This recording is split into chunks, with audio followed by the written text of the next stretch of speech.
اما بعد فاعوذ باللہ من الشیطان الرجیم بسم اللہ الرحمن الرحیم۔ السلام علیکم، میں ہوں عامر شہزاد اور آپ دیکھ رہے ہیں اسلام کا نور۔ حضور اکرم صلی اللہ علیہ وآلہ وسلم کا فرمان ہے کہ قیامت کے دن اس کی دہشتوں اور حساب کتاب سے جلد نجات پانے والا وہی شخص ہوگا جس نے مجھ پر کثرت سے درود پاک پڑھا ہوگا۔ صلو علی الحبیب صلی اللہ تعالی علی محمد۔ معزز ناظرین، 5 نمازیں فرض ہیں، یوں ہی جمعہ بھی فرض ہے۔ مزید یہ کہ فرض نمازیں جماعت کے ساتھ ادا کرنا اپنی شرائط و احکام کے ساتھ واجب ہے۔ تراویح کی نماز بذات خود سنت موقدہ ہے اور یہ حکم مرد و عورت دونوں کے لیے برابر ہے۔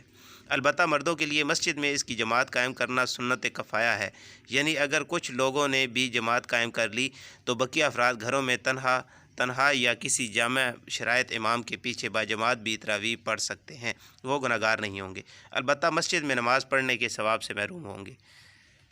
جماعت میں نمازوں کی صفوں میں بالکل متصل یعنی مل کر کھڑے ہونے سے متعلق احادیث طیبہ میں بہت تاکید فرمائی گئی ہے۔ اسی وجہ سے فقہاء کرام نے اسے واجب قرار دیا ہے، جس کا ترک گناہ ہے۔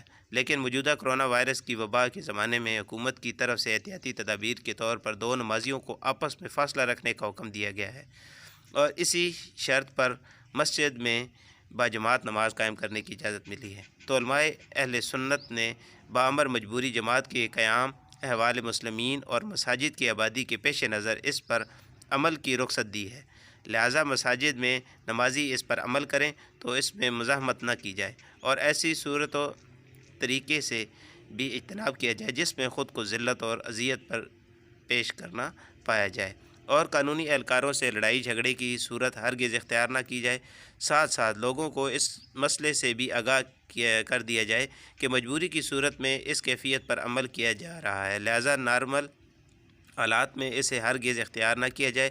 اللہ کریم ہم سب کی حفاظت فرمائے اور اس وبا سے چھٹکارا عطا فرمائے، آمین۔ صلو علی الحبیب صلی اللہ تعالی علی محمد صلی اللہ علیہ وسلم۔